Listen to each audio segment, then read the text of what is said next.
Existe uma dor silenciosa, um incômodo que muitos de nós, pais e mães com a experiência de quem já viveu mais de meio século, carregamos no peito. É a sensação de que, mesmo com todo o amor que dedicamos, a conexão com nossos filhos adultos não é a que gostaríamos que fosse. É um fio esticado que ameaça arrebentar a qualquer momento. Você se pega pensando se disse algo errado, se fez demais ou se, paradoxalmente, fez de menos. E o resultado é um distanciamento que parece aumentar a cada Natal, a cada feriado que passa sem uma ligação espontânea. Essa dor não é sinal de fracasso na criação, mas sim um alerta de que o nosso papel mudou drasticamente e talvez a nossa forma de agir ainda esteja presa ao passado, lá naquela época em que éramos os arquitetos e construtores exclusivos de suas vidas. A promessa de hoje é clara e necessária. Vamos mergulhar nos 7 hábitos mais comuns e muitas vezes inconscientes que nós, pais, praticamos e que, sem querer, acabam por afastar nossos filhos adultos, minando a confiança e a intimidade. E, o mais importante, vou mostrar a você, passo a passo, como substituir cada um desses hábitos por atitudes que não apenas revertem o distanciamento, mas que edificam um relacionamento maduro, profundo e realmente satisfatório para as 2 gerações.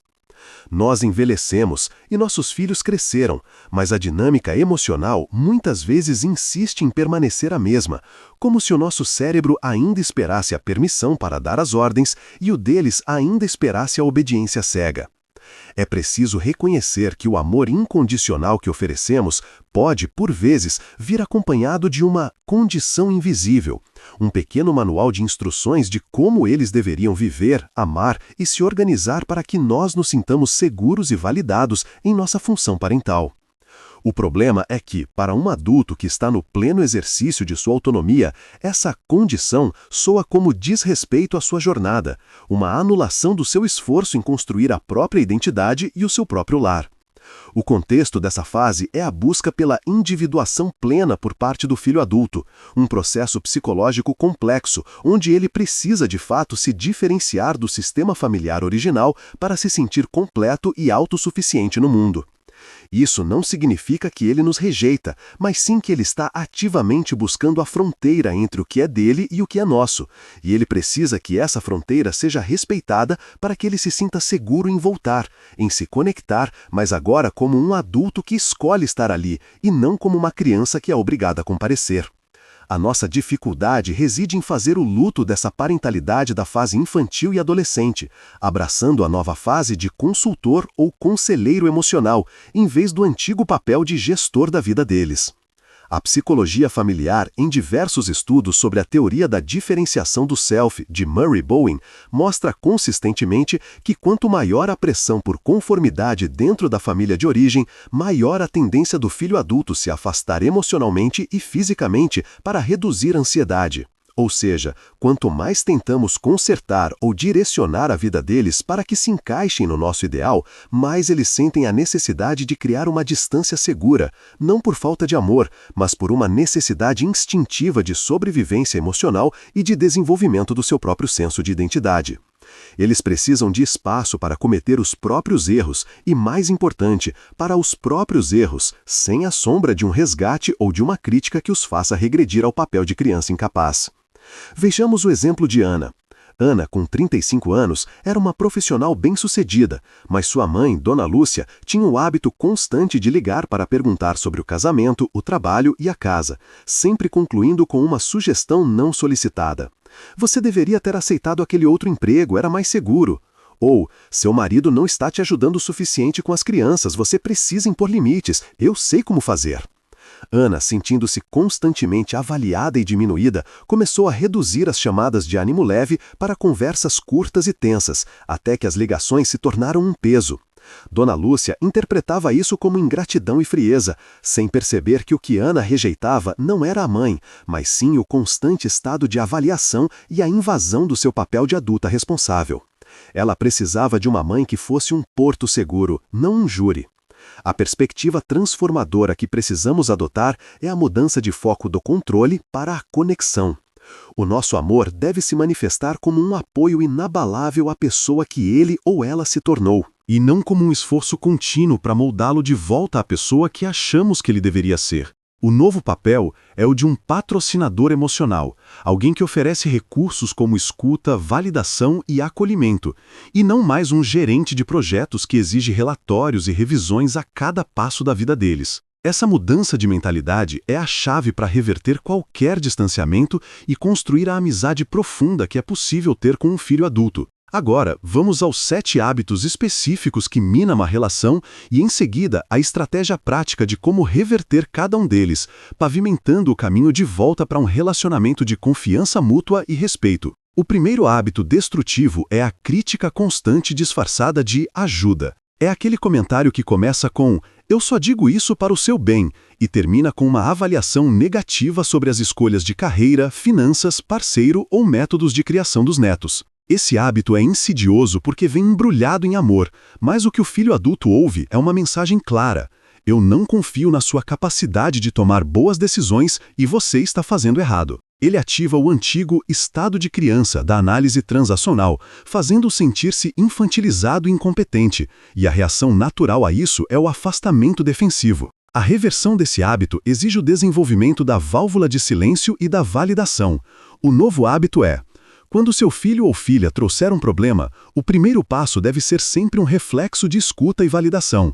"Parece que você está em uma situação realmente difícil, e eu entendo o quão frustrante isso deve ser." Resista ao impulso de pular para a solução imediatamente. Se ele perguntar o que você faria, aí sim você oferece uma perspectiva e não uma ordem. Mas se ele apenas desabafar, o seu trabalho é simplesmente ser o eco compassivo. A reversão funciona porque substitui a avaliação pelo acolhimento, transformando você de juiz em aliado. O segundo hábito, extremamente comum na nossa geração, é a invasão de privacidade e a quebra de limites, especialmente no que tange à vida pessoal e ao relacionamento conjugal. Isso inclui aparecer sem avisar na casa deles, ligar a qualquer hora esperando atendimento imediato, ou pior, dar palpite sobre como o casal deve gastar dinheiro, onde deve morar ou como deve conduzir a vida sexual ou financeira. Para o filho adulto, o lar e a vida conjugal são os santuários da sua autonomia.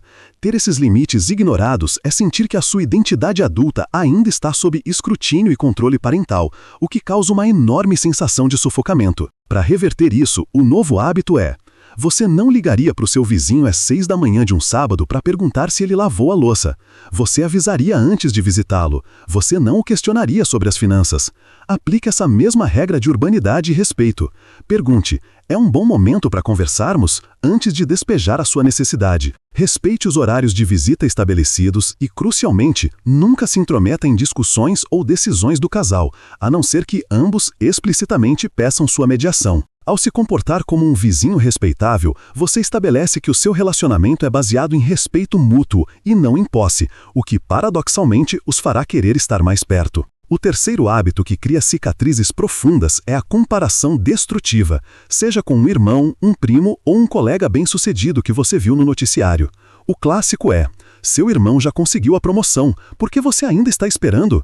Ou, a filha da vizinha comprou um apartamento e vocês ainda estão alugando. Esse hábito ignora a jornada individual, as lutas e o tempo de cada um, e faz o filho se sentir como se ele fosse um projeto inacabado ou um fracasso aos olhos da pessoa que mais deveria ser a sua fã incondicional. A reversão exige a prática da celebração da individualidade.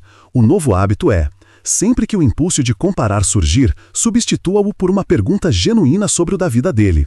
Eu sei que você está trabalhando duro nesse projeto. Me conta sobre o que mais te orgulhou do seu esforço até agora. Elogie a persistência, a coragem de tentar algo novo, a resiliência após um tropeço. O filho precisa saber que você o ama pela pessoa que ele é, não pelo status ou pela realização que ele alcançou. A reversão transforma a competição em admiração, fortalecendo a segurança emocional dele. O quarto hábito é o vitimismo emocional, que é a manifestação de transformar a relação em um fardo pesado para o filho.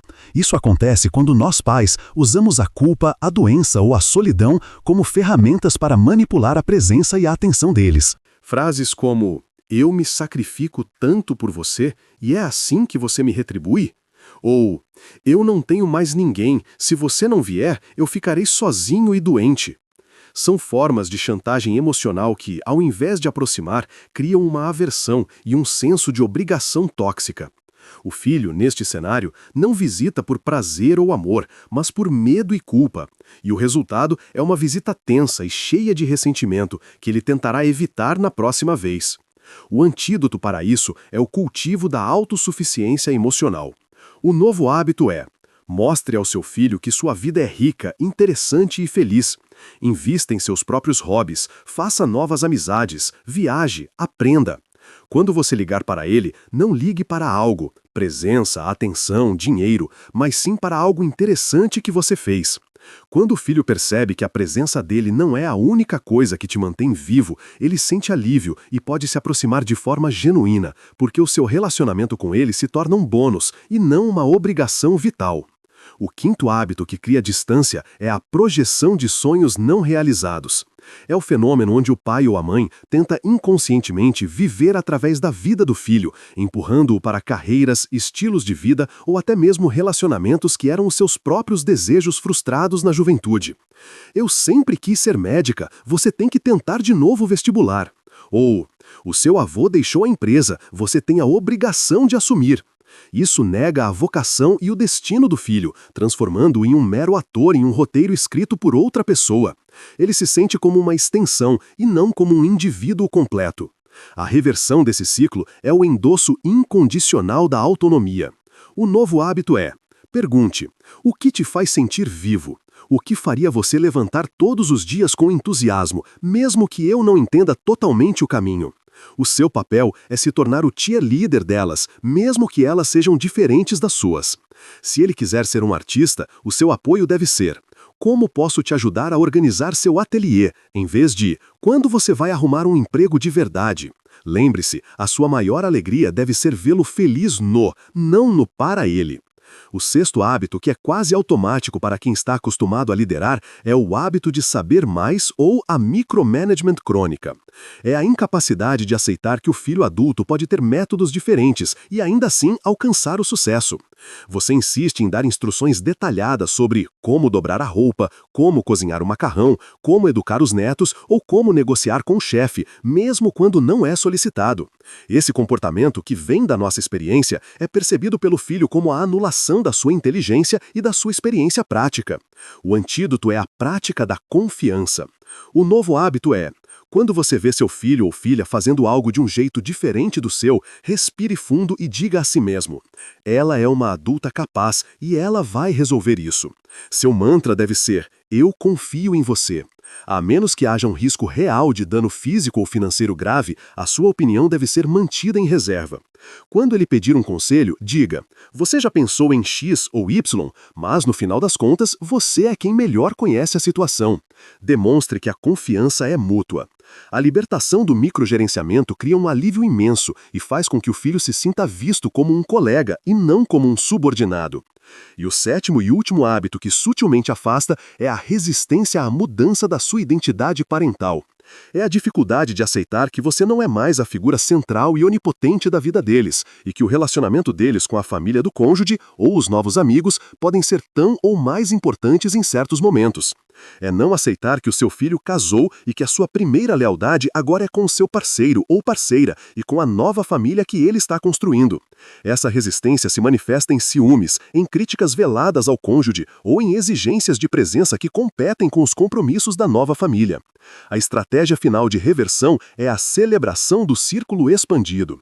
O novo hábito é: encare o cônjuge do seu filho não como um rival, mas como uma pessoa que o faz feliz e que, portanto, merece o seu respeito e carinho. Faça um esforço consciente para elogiar a família dele ou as escolhas que ele fez, e nunca coloque o seu filho na posição de ter que escolher entre você e o parceiro. A sua felicidade deve ser demonstrada em ver o dele prosperar. Quando você se torna um ponto de paz e acolhimento para o casal e não um ponto de conflito, você se torna o lugar que eles querem visitar, pois a sua presença não é uma ameaça à unidade da nova família, mas sim um reforço amoroso. A jornada para reconectar com seu filho adulto é, na verdade, uma jornada de autoconhecimento e amadurecimento tardio da nossa própria identidade parental. Requer que deixemos de lado a necessidade de controle e que abracemos a beleza de uma relação de igual para igual, onde o amor não é uma corda que amarra, mas sim uma ponte de aceitação e respeito mútuo. Lembre-se, o distanciamento do seu filho adulto é quase sempre uma busca por espaço para respirar e se provar, e raramente é uma rejeição ao seu amor. Comece hoje escolhendo um dos 7 hábitos de reversão que mais ressoou com você e o pratique com disciplina. Troque a crítica pela validação, a invasão pelo respeito e o vitimismo pela sua própria alegria de viver. Ao fazer isso, você estará enviando a mensagem mais importante que um filho adulto pode receber. Eu te vejo, eu te aceito, eu confio em você e eu te amo exatamente por quem você é. Esta é a verdadeira arte de ser pai ou mãe na maturidade, e é o único caminho para construir um legado de conexão duradoura e genuína.